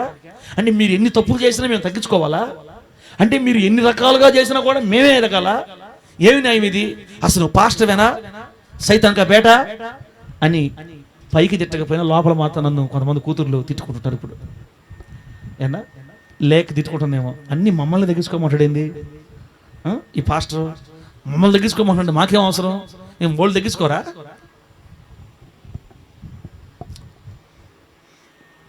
దేవుని బిడ్డరా, మీరు ఎందుకు తగ్గించుకోమని వాక్యం సెలవిస్తుందంటే గుర్తుపెట్టుకోండి మాట.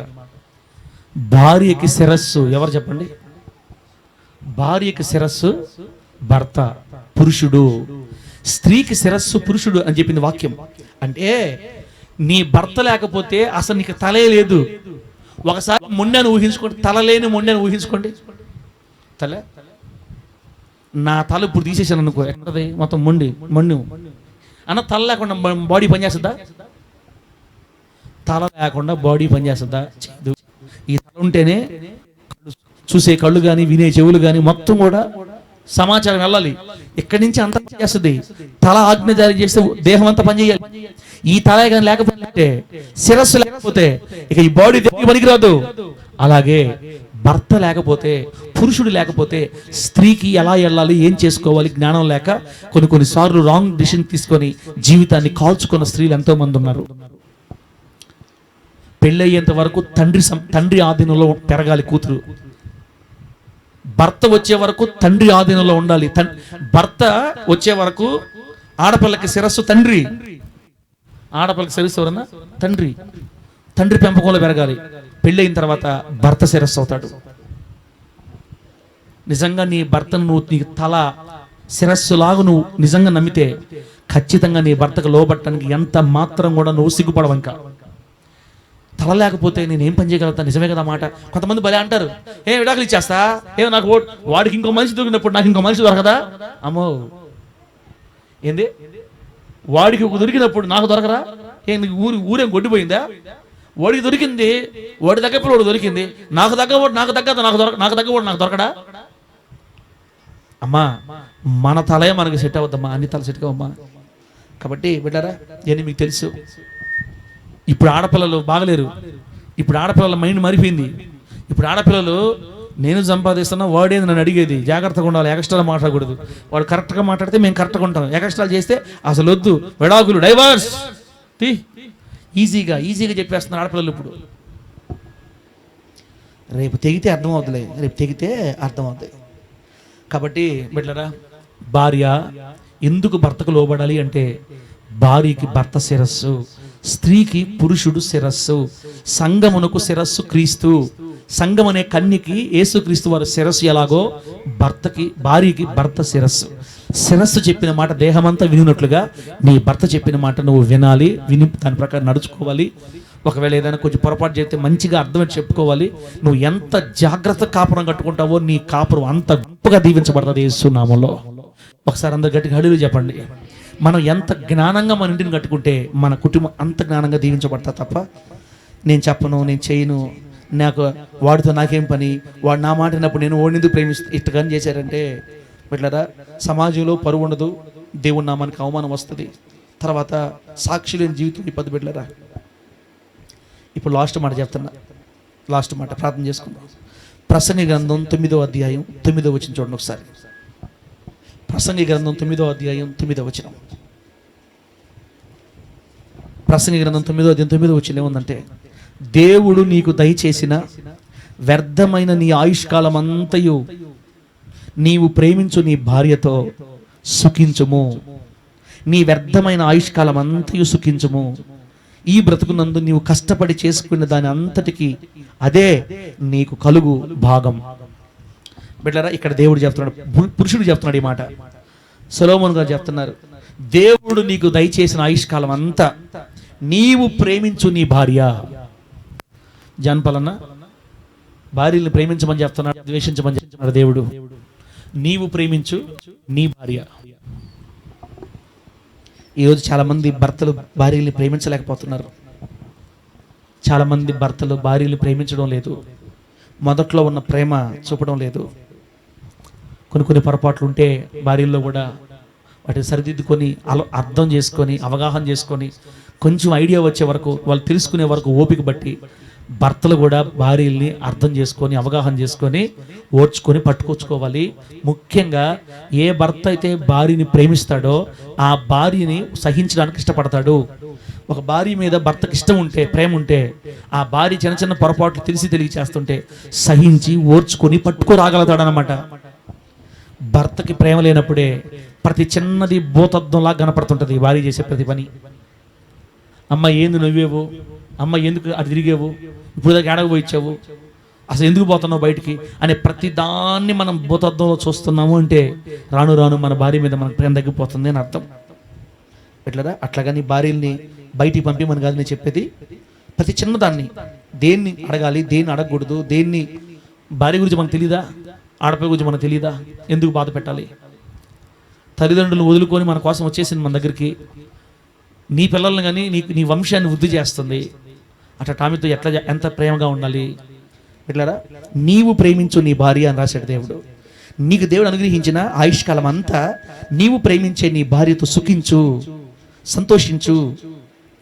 ఈ బ్రతుకులో నీకు ఇదే భాగ్యం అని. అంటే భార్యాభర్తలు ఇద్దరు సంతోషంగా ఉండండి. ఉన్నది చిన్న జీవితం, ఉన్నది కొద్ది జీవితం. మళ్ళీ మనకు 10 మంది 20 మంది భార్యలు ఏమి రారు. ఇంకుండేది ఈ భార్యే అనా. నల్ల భార్య అయినా తెల్ల భార్య అయినా నడ్డో గూనో ఏదో, ఏ భార్య అయినా ఏ భర్త అయినా ఇదే ఈ లైఫ్, ఇదే ఒక్క లైఫ్ చేసేసుకున్నాం మొత్తం మీద ఇష్టపడి. ఇక ఏదో కుంటో నడ్డో గూనో దేవుడిచ్చిన భార్యతో సమాధానంగా సంతోషంగా సాగిపోవాలి జీవితం అంతా. ఈ చిన్న జీవితంలో భార్యాభర్త సంతోషంగా ఉండాలి, ఆనందంగా ఉండాలి. అప్పుడప్పుడు భార్యని బిడ్డల్ని హోటల్కి తీసుకోపోవాలి. హోటళ్ళకి ఏందా హోటల్కా ఎట్ట కనపడుతుంది నీ కంటికి నాయన అనకూడదన్నా. పురుషులారు వినండి, పురుషులు వినండి. అప్పుడప్పుడు కనీసం ఒక చిన్న హోటల్కి తీసుకెళ్ళి భార్యాభర్త అందరు కలిసి వెళ్ళి సంతోషంగా తిని రావాలా. అప్పుడప్పుడు పార్కుకు పోవాలన్నా పార్కుకు పోయి కొంచెం ప్రశాంతం కూర్చొని ఆ గడ్డి మీద, వాటిని ఏమంటారు, ఆ గడ్డి మీద ఉంటాయి వాటిని కుర్చీలాగా, ఆ ఫ్యామిలీ అంతా కూర్చొని ప్రశాంతంగా కొంచెం అట్లా చల్లగాలి అందరూ వచ్చి ఫ్యామిలీ వచ్చుంటారు కదా. మనం ఎట్లా నెల్లూరు దగ్గరగానే ఉన్నాం, నెల్లూరు దగ్గరే ఉన్నాం కదా. అప్పుడప్పుడు భార్యాభర్తలు అట్లా వెళ్ళి పిల్లలు తీసుకొని నెలకోసారు 2 నెలకోసారు 3 నెలకోసారు ఉన్నదాన్ని బట్టి అలా వెళ్ళి హోటల్లో ఏదో టిఫిన్ చేసావు, భోజనం చేసావు. సంవత్సరం కనీసం ఒక్కసారన్నా బాబోల్లా ఎవరన్నా ఒక్కసారి ఏమన్నా ఏంది అన్నా నువ్వా పెట్టిందే పెట్టు. ఆ నాగలవరంలో పెట్టి ఆ నాగలవరం దాటనికుండా మా అక్కని ఆ నాగలవరం లోపలికి ఆ ఇంట్లోని పెట్టి రేపు ఈ నెల వచ్చే నెలలో మా ఇస్తారక్క నడతా చెప్పేస్తారక్క నిన్ను పార్కుకు తీసుకోపోయాడా తీసుకోపోలేదని నడతా నేను ఇక్కడ. నన్ను పట్టుకోండి ఆయన సార్ మాకెందుకు సార్ ముసలిళ్ళకా ఏం ఒప్పుకోలే, ముసలి ఏం లేదు. ఖచ్చితంగా నువ్వు మా అక్కని ఇతర పిల్లకాయల్ని నువ్వు పార్కు తీసుకోపోవాలా, కొంచెంసేపు అట్లా తిరిగి ఆ సాయంత్రం ఎక్కడో ఒక హోటల్లో తిని ఆటో ఎక్కిపోవాలి మీరు, అంతే నేను చెప్తున్నా. అట్లా బయటికి పోయినప్పుడే బిడ్డలారా కొన్ని మాట్లాడగలుగుతాం. ప్రేమ, ఆప్యాయత, అనురాగం, ఆ వంటిల్లు, ఆ సట్టి, ఆ గింజి, ఆ కడుగు, ఆ గ్యాసు, ఈ 3-4 తప్ప ఇంకేం కనపడవు, ఇంక బయటికే రానిరు. సరేలే లేనప్పుడు మన పరిస్థితిని బట్టి ఆగాం. ప్రభు ఇచ్చినప్పుడు ఇంకేంది ఈ లోకం ఒకటే జీవితం, ఒకే భార్య ఒకే భర్త, ఇంక ఏదైనా ఈ జీవితం తర్వాత ఇంకేమీ లేదు. ఇప్పటికే పొళ్ళు రాలిపోతున్నాయి, ఇంకెప్పుడు ఏందన్న సపడ కొడుతుందా ఆపరాయన డేవిడ్ సపడ కొడుతుంది మీద ఆపనే. చందన్ ఉన్నాడా చందన్న ఏ రోజు దేనమ్మని పార్కు తీసుకుపోయి చెప్పాలి. ఇప్పుడు నాకు దేనమ్మ నడతా ఈ నెలలో వచ్చే నెలలో మర్యాదగా తీసుకొని ఇంకేం మాట కూర్చోందన్న నువ్వు ఈ సౌండ్ రాకూడదు నాకు అక్కడ. సంతోషంగా తీసుకెళ్ళి కొంచెం అటు ప్రశాంతంగా తిరిగి మాట్లాడుకుంటా కొంచెం బయటకు పోయి తినేసి ఏం సంపాదిస్తున్నామన్నా ఎవరి కోసం అన్న ఇదంతా. ఒక 2000 వచ్చింది వెళ్ళేది అందరు కలిసి, మన పెద్ద పెద్ద హోటల్కి పడలేదు, కూర్చొని ప్రశాంతంగా ఒక టేబుల్లో అందరం కలిసి నలుగురు కూర్చొని ప్రశాంతంగా తిని ఇంకంతే. అంతే ఈ లోకంలో మనకు ఉన్నది ఒకే భార్య ఒకే భర్త, చిన్న జీవితం. దేవుడు నీకు ఆయుష్కాలంలో ఇచ్చిన నీ భార్యతో సంతోషించని చెప్పింది వాక్యం. మనము భార్యలు తీసుకోపోము, అప్పుడు ప్రేమించుకుంటామే, వాళ్ళని తీసుకుపోయి ఉంటాం. అప్పుడు ఏ ఐస్ క్రీమ్ షాపుల్లో పట్టుకో వీళ్ళే, మనం కాదులే, మనం మంచి వాడలేనా. కొంతమంది అప్పుడప్పుడు ప్రేమ పెళ్ళిగాక ముందు వాళ్ళతో ప్రేమించి తిరగ వాళ్ళతో పోతారు, భార్యని తీసుకోపోరు. దేవుడు ఇచ్చిన భార్యని పాపం ఆ బిడ్డ వాళ్ళ అమ్మోళ్ళింటి దగ్గర ఉన్నప్పుడు ఏదో కష్టాలు పడి బాధలు పడి ఈయన సన్ను ఉద్ధరిస్తాడని వచ్చింది, ఉద్ధరిస్తాడని. ఈ ఉద్ధారకుడు తీసుకుపోతాయి కదా బయటికి. ఆ చీకటి కొంపలో ఎర్ర లైట్ లేకపోతే వేసి పెట్టి కూర్చోరా పాపం ఆ బిడ్డ కూడా పిల్లలు తేగలేక ఇంకా నా జీవితం ఇంతేని ఆ బావిలో కప్పలా కట్టి అలవాటు అయిపోయింది. అన్నా నా భార్యని బయటికి తీసుకెళ్తే నా భార్య మైండ్ మారిపోద్ది, ఇంకో అలవాట్లు వచ్చేస్తా అనుకోబాకు, ఆ బిడ్డకి ఎవరు లేరు నువ్వు తప్ప. ఏమన్నా నువ్వు తప్ప ఎవరు లేరు మా అక్కకే గుర్తుపెట్టుకో. ఏం ఆలోచనలు మారవు, ఏం కాదు, ఇంకా ప్రేమ వస్తుంది. తీసుకెళ్ళి ప్రశాంతంగా పిల్లలతో పాటు ఫ్యామిలీ అంతా పిల్లలతో పాటు వెళ్ళి కనీసం 2 నెలలకు 3 నెలలకు ఒకసారి నా పోయి రావాలా, అది మీకు మంచిది, అట్లా బాగుంటుంది, ప్రశాంతంగా ఉంటుంది. సార్ మాకు చెప్తున్నా నువ్వేమైనా పోయావా, మీరు పోతారు సార్, మీరేమైనా పోతారా? నేను మాత్రం పిలుస్తానమ్మా మీ అమ్మని, మీ అమ్మ రావడంలే, అందుకే నేను కూతురు పోతామన్నా, అప్పుడప్పుడు పోతుంటామా.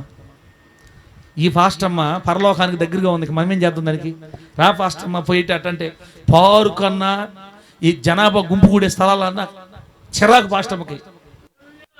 అదిగో చూసావా, ఇదే ఆత్మ, తల్లి ఆత్మ పట్టుకున్న కొడుకు నాయన, ఇద్దరు ఒక ఆత్మ, ఇద్దరికి నాయన. ఏడ నేను ఏడవా, అక్కడ ధ్యానం ఏడవా, సరిపోయింది. ఈ 2 నెలల్లో ఏడుపులు జరిపినాయి. అమ్మ ఎంత బాగా అల్లు చెప్తున్నాడు. నేను చెప్పేది ఏ అర్థం చెప్తున్నా అర్థం కావట్లే. అల్లు అంటున్నాడంటే సరే కానీ ఒకసారి అందరు గట్టిగా హల్లెలూయా చెప్పండి, ఏసైకి చెప్పండి గట్టిగా హల్లెలూయా అని. బిడ్డలారా, కుటుంబంలో మీరు కష్టపడి ఉంటారు, ఇల్లు పనులు చక్కబెట్టుకోవడానికి ఎంతో ప్రయాసపడతారు. అప్పుడప్పుడు ప్రశాంతంగా పిల్లలతో పాటు వెళ్ళి ప్రశాంతంగా అలా వెళ్ళి కాస్త సమాధానం నెమ్మదిగా మాట్లాడుకొని, ఎంజీ మాల్ అని ఉంది, ఆ ఎంజీ మాల్లోకి పోయి అన్ని ఒక రౌండ్ వేసి చూసి, ఒరే నాయన పాస్టర్ వాక్యం చెప్పంటే మా కొత్త కొత్త ఆశలు పెడతాను మా భార్యలకి, ఇంక ఇది తగులుకుంటారు నన్ను, చందు నాకు పక్కన కొంటారు. ఇప్పుడు ఏమన్నా వీళ్ళందరూ ఏందిరా నాయన ఈ వాక్యం ఈరోజు చెప్తున్నాడు, ఎంజీ మాల్కి మేము ఏడ తీసుకోపోవాలా?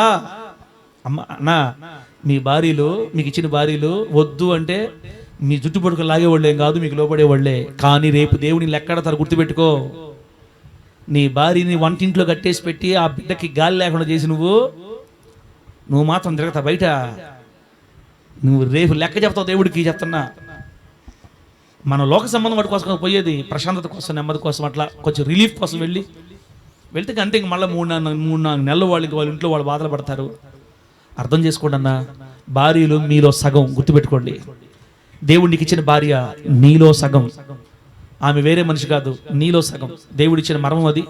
కాబట్టి భార్యను ప్రేమించి అందరు కలిసి భార్య భర్తలు అన్యోన్యంగా సంతోషంగా సుఖంగా ఉండాలని వాక్యం చెప్పింది.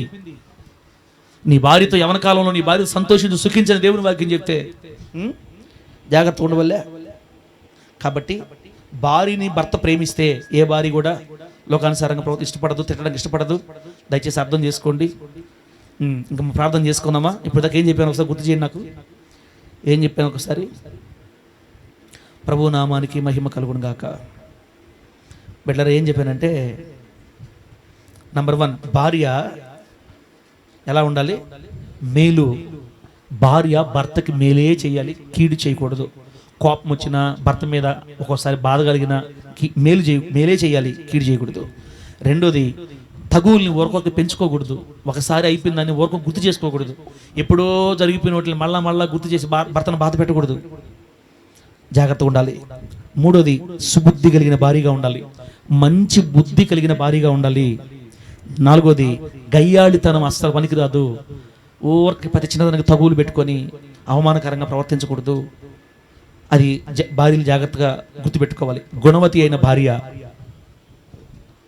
మంచి గుణాలు కలిగిన భార్య, మంచి ఆత్మ సంబంధమైన గుణం కలిగిన భార్య యెహోవా ముత్యము కంటే అమూల్యమైందని చెప్తుంది వాక్యం. ముత్యము కంటే అమూల్యమైన భార్యగా మనం ఉండాలని ప్రభు కోరుకుంటున్నాడు. భర్తకు దేవుడు ఏం చెప్పాడంటే, నీవు ప్రేమించు నీ భార్య, నీవు ప్రేమించు నీ భార్య. బైబిల్లో రెబ్కాని ఇస్సాకు ప్రేమించినట్టు వాక్యం సెలవిస్తుంది. బైబిల్లో రెబ్కాని ఇస్సాకు ప్రేమించాడంట. కొత్తగా పెళ్లి చేసుకున్నాడు, అప్పుడే ఆమె చూడలేదు. ఇస్సాకు రెబ్కాలు ఎంతో అన్యోన్యంగా ప్రేమగా ఉండేవాళ్ళని వాక్యం సెలవిస్తుంది. అబ్రహాము శారాలు ఎంతో అన్యోన్యంగా ఉన్నారు. అకుల అనే అతను యోధా గోత్రం చెందిన వ్యక్తి. ప్రిస్కిల్లా అనే ఆమె రోమా పౌరసత్వం కలిగిన రోమా అధికారులకు సంబంధించిన ఒక ఇంట్లో ఒక రాణి, ఒక లేదా రాజుగారి కూతురు అన్నమాట. మంచి అఫీషియల్, మంచి సౌండ్, డబ్బున్నామే. డబ్బున్న ఇంట్లో ఉన్న ఆడపిల్ల ఒక పేదవాడిని ఇష్టపడి పెళ్లి చేసుకుంది. ఏ రోజు కూడా తన భర్తని డబ్బు లేనోడని ఎప్పుడు ఎగతాళి చేయలేదు. తన భర్త పేదరికాన్ని బట్టి ఏ రోజు మాట్లాడలేదు. ఆమె తన భర్తతో పాటు దేవుడిని నమ్ముకుంది. అకుల ప్రిస్కిల్లాలు పౌలు గారికి కుడుభుజాలుగా మారి జీవితాంతం దేవుని సేవలో కరిగిపోయినట్టు మనకు వాక్యం సెలవిస్తుంది. దేవునికి స్తోత్రం కలుగును గాక. మనము కూడా అకుల ప్రిస్కిల్లాల మాదిరిగా మీ కుటుంబాలు ఉండాలని దేవుడు కోరుకుంటున్నాడు. ఇస్సాకు రెబ్కాలాగా మీరు ఉండాలి. ఒకరంటే ఒకరు అన్యోన్యం. ఇంకెవరున్నారన్న మనకి? రేపు నీకు బాగలేకపోతే మనసులో పెట్టి ఎవరు చూస్తారు? జానపల్లని ఎవరు చూడాలి? జానపల్లి ఎవరు చూడాలి? సుబ్రహ్మమ్మ. సుబ్రహ్మణ్యం ఎందుకు వస్తుందన్నా? అన్న నువ్వు బాగాలేక మనసులో పడ్డావు అనుకో, ఏం సార్ నువ్వు మమ్మల్ని మనసులో పడేస్తున్నావా? మీరైనా నేనైనా మనం మనసులో పడ్డాం అనుకోండి, కూతురు కూడా ఒక్కొక్కసారి కూతుర్లు కూడా ఏంద్ర ఊరికా చే అంటది. కూతురు కూడా విసుక్కోకుండా మనం ఎన్ని తిట్టినా మనం ఎన్ని అరిచినా మన మనసులో ఏమి చేసుకున్నా అన్నింటిలో ఓపికగా చేయాల్సింది ఎవరో? నువ్వు చేసుకున్నావు నీ భార్య. అట్లాంటి భార్య విషయంలో ప్రేమ ఉండబలేదా? జ్ఞాపకం చేసుకోబడేదా బిడ్డని? ఆ బిడ్డకి కొన్ని ఆశలు ఉంటాయి. కొన్ని మంచి చీరలు కొనుక్కోవాలి ఉంటుంది. మనకు 20,000 30,000 చీర కావాలి. 2,000 తీసి ఉన్నప్పుడు 10,000 రూపాయలు తీసి 1500 తీసి 24 గంటల 250 రూపాయలు చీర ఇంక జీవితానికి అంతా. వింటున్నాడా చందన్న? 250 రూపాయల చీర తప్ప ఇంకేరే చీర లేదు. ఒకళ్ళ పొరపాటున అక్క 500 700 1000 రూపాయలు కొనుక్కుందనుకో, బస్టు మొహం దానా, నా డబ్బంతా ఎడబెడుతున్నావు నువ్వా, నా డబ్బంతా ఎడ చేస్తున్నావు నువ్వా, బస్టు మొహం దానని తిట్టి తిట్టి తిట్టి తిట్టి నేను పెళ్లి చేసుకుని 30 సంవత్సరాలు అయింది. 1000 రూపాయల చీర కొనుక్కుంటే ఏమంత బాధ నీకు? ఏదో 10,000 చీర కొనుక్కున్నట్టు. ఇంకెవరి కోసం సంపాదిస్తున్నావు? నీ భార్య కోసమే కదా, నీ పిల్లల కోసం కదా మనం సంపాదించేది. ఇంకెవరికోసం సంపాదించాలి? మనం సంపాదించింది రూపాయి 2 రూపాయలు మనమే తినాలి కదా. నీ భర్త నీ భార్య తిన్ని, నీ పిల్లలు తిన్ని. సార్ ఊరిని మైండ్లో పెట్టి చెప్తున్నావు సార్. నువ్వా ఏంది కొత్త చెప్తావు? ఈరోజు దేవుడు చెప్పమన్నాడు కాబట్టి చెప్తున్నానమ్మా. భార్యాభర్తలు ఒక్కసారి నీ భార్యకి నువ్వు 1500 పెట్టి చీర తీసి ఆ నెలంతా నీకు అన్నం ఎట్ట పెట్టదు తెలుసా? అడిగి పెట్టదు దేశనామలో. ఇక నువ్వు మళ్ళీ అన్నం అడగబలేక ఏమన్నా నువ్వు కానీ ఇస్తారా 1000 రూపాయల చీర 2 కానీ తీర్చావా? ఆ నెలంతా నువ్వు అన్నం ఏమి అడగబలే. ఏమయ్యా అన్నం తింటావా? ఏమయ్యా అన్నం తింటావా? ఏమయ్యా అన్నం నేను అడుగుతా ఉంటుంది. ఓహో 1000 రూపాయల చీరలో ఇంత మర్మం ఉందా? ఉంది. తీసిండయ్యా, అప్పుడప్పుడు తీసిండయ్యా. వాళ్ళు పాప నైటీలు కావాలి, నైటీలు తీసిండి. వాళ్ళు నీకు తెలిస్తే ఏం తిడతామని నీకు తెలియకుండా దొంగతనంగా కొనుక్కొని వాళ్ళు తీసేయలే, మా అమ్మ తీసేది, మా తాత తీసాడు అబద్ధాలు చెప్పుకుంటే ఎంతకాలం? ధైర్యంగా నీ భార్య నిన్ను అడగాలి ఏదైనా. అన్నా తమ్ముడా అక్క అన్నా గుర్తుపెట్టుకో, నీ భార్య నీకు ధైర్యంగా చెప్పాలి, నాకు పలానా కావాలయ్యా అని చెప్పగలిగేటట్టుగా నీ భార్యతో నువ్వు క్లోజ్గా ఉండాలా. ఇవన్నీ పెద్ద పెద్ద విషయాలు ఏం కాదు, చిన్న చిన్నయే. కొంతమంది భార్యలు భర్తలు చెప్పుకోవాలంటే భయపడిపోతారు. వీడు ఏం తిడతాడో, వీడు ఉలివి చెప్పేస్తాడు నా మీద అని భయం. అట్లాంటి భర్తలుగా ఉండకూడదు. మనమే అడగాలి. ఒకళ్ళు నైట్లు వేసుకుంటే తీసి, పిల్లలకు నైట్ డ్రెస్సులు తీసి ఉన్న దాంట్లోనే 200 కూడా నైట్ డ్రెస్సులు వస్తాయి, 200 కూడా నైటీలు ఉంటాయి. ఉన్నదే మన భార్యలకి బాగా చూసుకోవాలి కదా. ఇంకెవరు చూసుకుంటారు చెప్పు? ఎవరికో సంపాదిస్తున్నావు నువ్వు. కాబట్టి మన భార్యని పిల్లల్ని బాగా చూసుకుంటే, మీ కూతురు ఏమంటారు తెలుసా? నీ కూతురు ఏమంటారు తెలుసా? మా నాన్నకు పుట్టడం నా అదృష్టం అంటారు జానపలన్న. ఇట్లాంటి తండ్రికి పుట్టడం నా అదృష్టం, ఇట్లాంటి భర్త నాకు భర్తగా రావడం, ఇట్లాంటి వ్యక్తి నాకు భర్తగా రావడం నా అదృష్టం అని మన భార్య చెప్పుకోవాలా. ఇప్పుడు ఇంకో మాట కూడా చెప్తా చూడండి. కొంతమంది ఇతర స్త్రీలని వాళ్ళ భర్తలు చాలా బాగా చూసుకుంటూ ఉంటారు. అది వీళ్ళు చూస్తూ ఉంటారు, మన భార్యలు చూస్తుంటారు. ఓపి బట్టి మనమేమో చూడటంలా అవతల పక్క వాళ్ళు బాగా చూసుకుంటారు అనుకో, ఏదో ఒక క్షణంలో ఆ బిడ్డ మనసు ఏమవుతుందంటే, నేను దేవుని చిత్తంలో పెళ్లి చేసుకోలేదేమో, నా సొంత ప్రయత్నం చేసుకున్నానేమో, దేవుని చిత్తం కాదేమో, పలానా అక్కవాళ్ళు చూడు ఎంత బాగున్నారో, ఎంత బాగా చూసుకుంటాడు అన్న, నాకేది ఇట్టోడు దొరికాడని అట్లా బాధపడితే నీకు క్షేమమా చెప్పు? అట్లా బాధపడితే నీకు క్షేమమా అన్నా? నీకున్న 200లోనే 300లోనే 500లోనే 1000లోనే నీ భార్య నీ పిల్లల్ని బాగా చూసుకో. ఒకనొక రోజు మంచి సాక్ష్యంతో మన కన్ను మూయాలా. నువ్వు నిజంగా రేపు మనసులో పడ్డప్పుడు నీ భార్య హృదయపూర్వకంగా ప్రేమతో చూడాలి. నిన్ను సణుక్కుండా గొనుక్కుండా చూడకూడదు. నువ్వు చూసిన ప్రేమ, నువ్వు చూపిన ప్రేమ నీ భార్య కట్టిపడేయాలి నీ దగ్గర. అంత అన్యోన్యత, అనురాగం హోలీ జడ్జి సంఘాలలో ఉన్న భార్యాభర్తల మధ్య దేవుడు కుమ్మరించును గాక.